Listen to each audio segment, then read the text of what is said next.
Toutes les vidéos ayant un symbole similaire à celui en bas à gauche sont uniquement pour nos Patreons. Patreon est un système d'abonnement permettant de me soutenir. Donc mettez simplement la vidéo en pause pour découvrir les différents avantages disponibles uniquement pour les Patreons. Et donc les 4 images sont les différents tiers disponibles. Et les titres en haut à gauche sont les vidéos uniquement disponibles pour ceux qui me soutiennent. Bon visionnage. Bonjour à tous, donc dans cette vidéo nous allons voir comment améliorer votre productivité en 2 parties. C'est parti. Alors, tout d'abord, je vais faire une partie 1 où je vais parler de votre environnement de travail et je vais ensuite parler d'une partie 2 où je vais parler justement des logiciels ou des différents sites ou des conseils que je peux vous donner une fois que vous êtes à l'intérieur de votre ordinateur. Donc à l'intérieur de votre projet, à l'intérieur de votre environnement, que vous êtes installé, etc. Ok. Donc tout d'abord, productivité, c'est quelqu'un ou quelque chose, plutôt quelqu'un du coup, qui est productif et qui est donc rentable. Donc, en gros, c'est ne pas perdre de temps et avancer dans vos différents projets à l'allure à laquelle vous voudrez avancer. Donc, on verra justement plusieurs points ici sur comment être productif. Donc, on parlera d'abord de votre environnement de travail. Alors, premièrement, votre espace de travail doit être nickel. Nettoyez toutes les restes de pizza, restes d'emballage, etc. que vous pourriez avoir pour que votre environnement soit justement plus propre et que vous ayez envie de travailler dessus. Donc peu importe ce que vous faites, que ce soit un projet écrit, des devoirs, que ce soit justement plus de programmation, vu que nous on est dans le thème de la programmation, mais encore une fois, plus c'est nickel et mieux c'est. Ensuite, il faut réserver un endroit qui est spécifique au travail. Ça veut dire que si vous travaillez, par exemple, si vous avez une famille éventuellement, ou une copine, peu importe, et que vous travaillez sur la table du salon ou sur la table de la cuisine, etc., et que vous avez beaucoup de bruit autour de vous, vous n'allez pas réussir à vous concentrer. C'est-à-dire que il vaut mieux avoir un espace de travail qui est réservé justement à votre tâche afin de pouvoir mieux vous concentrer. Donc c'est pour ça que la plupart des gens vont à la bibliothèque pour étudier, c'est parce qu'ils ont les outils de travail à portée et que surtout, il y a du silence. Voilà. Pas de notifications à gauche à droite, tout doit être désactivé pour eux, pour qu'ils puissent travailler tranquillement. Donc trouvez-vous un endroit. Personnellement, chez moi, j'ai pas de bruit, donc je peux travailler chez moi, il n'y a pas de problème. Mais si vous, ce n'est pas le cas, je vous conseille d'aller dans une librairie ou quelque chose comme ça. Ça sera beaucoup mieux pour votre productivité. Voilà, vous ne serez pas dérangé par une personne à gauche à droite toutes les 10 secondes. Ensuite, alors ça, c'est quelque chose que moi j'ai un peu de mal à, j'ai mis un peu de mal, pardon, à comprendre, mais laissez une lumière allumée, que ce soit une lampe, que ce soit la lumière de votre chambre. La lumière de l'ordinateur ne suffit pas pour éclairer justement votre espace de travail, parce que ça va surtout vous fatiguer, donc les différentes lumières que vous avez sur l'écran, les lumières que vous recevez dans le visage, donc ça va surtout plus vous fatiguer qu'autre chose. Donc laissez une lumière extérieure allumée, donc par exemple une lampe de poche, si vous travaillez de journée, laissez les volets allumés, laissez les volets ouverts, etc. Donc ayez toujours une source de luminosité autre que l'écran de votre ordinateur. Voilà. Ensuite, donc en gros, ici ce qu'on veut, c'est créer une sorte de paradis pour le travail, donc un endroit qui va justement récupérer tous les points précédents, donc un espace de travail nickel, un endroit spécifique au travail avec une bonne lumière, une bonne luminosité, donc afin que vous puissiez travailler confortablement. Donc une sorte de paradis qui vous donne envie justement de travailler.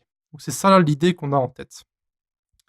Et donc enfin, bien sûr, quelque chose de un peu global mais qui est vrai malheureusement, ou heureusement comme vous voulez l'appeler, donc le sommeil et l'exercice, c'est important. Donc si vous avez 2 heures de sommeil, que vous êtes fatigué, ou que vous n'êtes pas reposé, etc., eh bien vous allez avoir plus de mal à travailler et à vous concentrer. Surtout si vous travaillez sur quelque chose qui est compliqué, vous allez galérer bêtement pour rien, alors que vous pourriez simplement réussir en allant vous coucher. Donc si vous travaillez sur une application depuis 24 heures ou plus longtemps encore, si vous ne pouvez plus avancer, prenez simplement une pause, donc allez marcher dehors, faites une sieste, allez dormir tout simplement, faire de l'exercice, vous verrez que vous serez plus productif par la suite. Donc je sais que tout ça, ce sont des conseils qui sont vraiment très globaux et très logiques, mais pour la plupart des gens, ce n'est pas le cas comme ça se passe. Voilà. Ensuite, productivité, partie 2. Alors là, on va parler des outils sur l'ordinateur pour la programmation, donc pour moi. Donc je vais mettre ici un stop au stop. Alors c'est une approche qui est complètement différente. La plupart des gens, quand vous leur dites que vous voulez être plus productif, ils vous disent des choses comme par exemple arrêtez de jouer aux jeux vidéo ou arrêtez de sortir au club pour vous amuser, etc. Et moi, je préfère prendre une approche qui est beaucoup plus différente. Imaginons un scénario qui est très simple. Vous avez un nouveau jeu qui est sorti, donc comme c'est le cas pour moi récemment. Ce que je veux que vous fassiez, donc ça encore après ça dépend de vos disponibilités évidemment, mais prenez du temps pour vous, du temps que vous allez gaspiller justement, ce n'est pas grave. C'est mieux de gaspiller une journée plutôt que de vous forcer à travailler et d'être justement, distrait justement par le fait que vous ayez envie de jouer à un jeu ou que vous ayez envie de faire autre chose que travailler. Donc personnellement, des fois quand j'ai pas envie de vraiment pas envie de faire quelque chose, ce que je fais, c'est que je fais ce que j'ai envie de faire et après je me mets à travailler. Donc évidemment, j'ai des obligations parce que je dois poster des vidéos chaque jour et cetera. Mais comme ça a été le cas récemment, j'ai préféré reporter certaines vidéos pour pouvoir justement, utiliser mon temps pour m'amuser et ensuite pour pouvoir travailler. Voilà.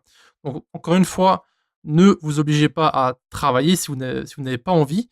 Par contre, évidemment, si vous êtes obligé, voilà, vous êtes obligé de le faire évidemment. Gérer vos journées plus intelligemment. Alors ça, c'est une question d'organisation. Moi, je m'organise tout, je suis un peu réglé en fait, on va dire, tout simplement. Donc le dimanche soir ou le dimanche après-midi, en général, ça plutôt le dimanche matin, quelque part dans le dimanche, je fais mon calendrier pour la semaine.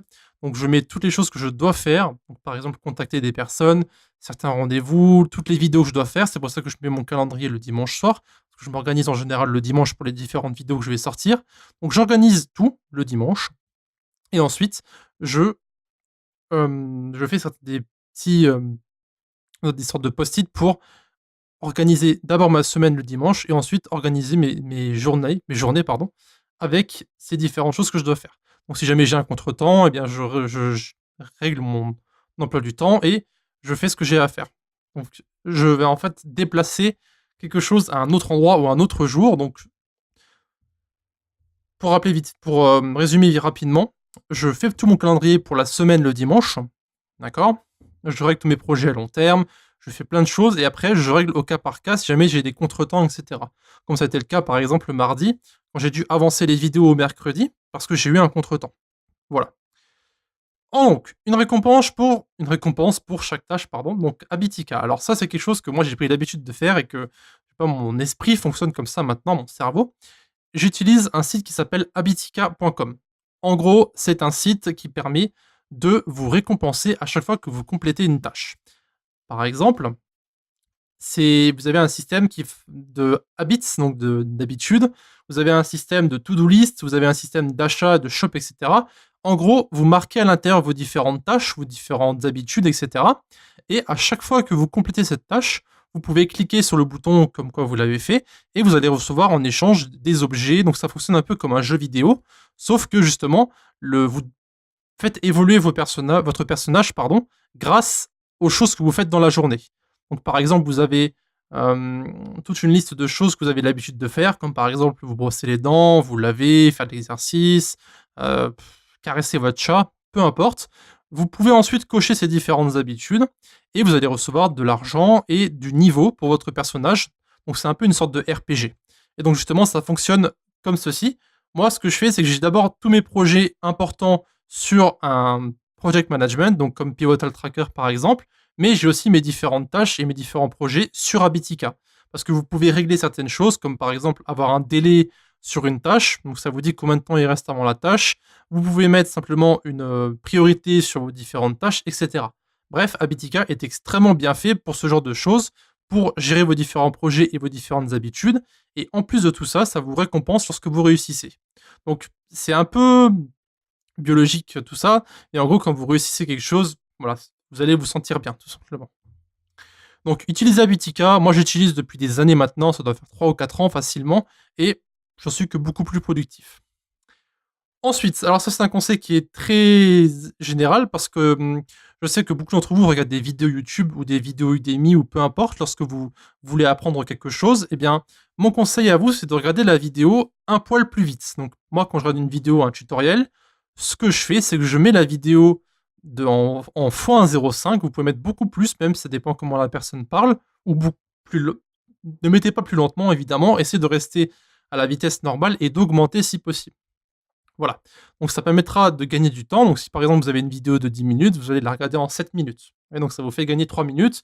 Et si vous regardez un cours de 40 heures, bah voilà, vous allez gagner 4 ou entre 4 et 5 heures. Bref, ça vous fait gagner du temps. Et le temps, évidemment, c'est très important, surtout si vous êtes surchargé dans votre vie de tous les jours. Voilà. Donc, lorsque vous regardez une vidéo, augmentez la vitesse, ça ne peut pas faire de mal.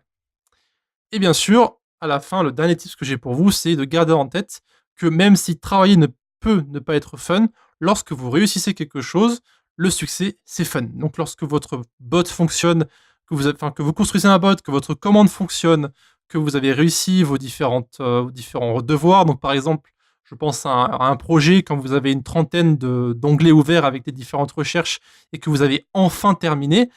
Voilà, donc ce genre de choses, ça procure des sensations qui sont plutôt cool. Et justement, comme dit ici, le succès, c'est fun.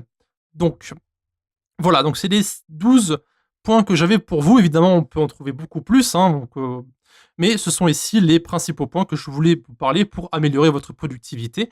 Et ce sont des choses que moi, je fais au quotidien. Et comme vous le savez peut-être, j'ai trouvé une sorte de balance pour pouvoir sortir 5 vidéos par jour.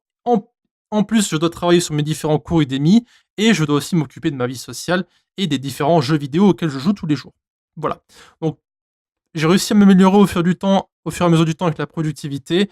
Maintenant, j'arrive plus ou moins à gérer mes différentes journées et je peux vous dire que je gagne énormément en temps. Voilà. On sera tout pour cette petite vidéo. Donc, si vous avez des questions à poser, évidemment, vous avez les commentaires de YouTube ou bien encore le Discord de la communauté. À la prochaine. Donc, merci d'avoir regardé notre vidéo jusqu'à la fin. Encore une fois, vous pouvez nous retrouver sur Discord. Donc, l'invitation se trouve en bas à droite. Et aussi, un grand merci à nos Patreons qui nous suivent pour le moment. Donc, qui se trouvent en bas à gauche. Si vous désirez avoir plus d'informations sur Patreon, allez simplement dans la description et retrouvez-nous directement sur le site.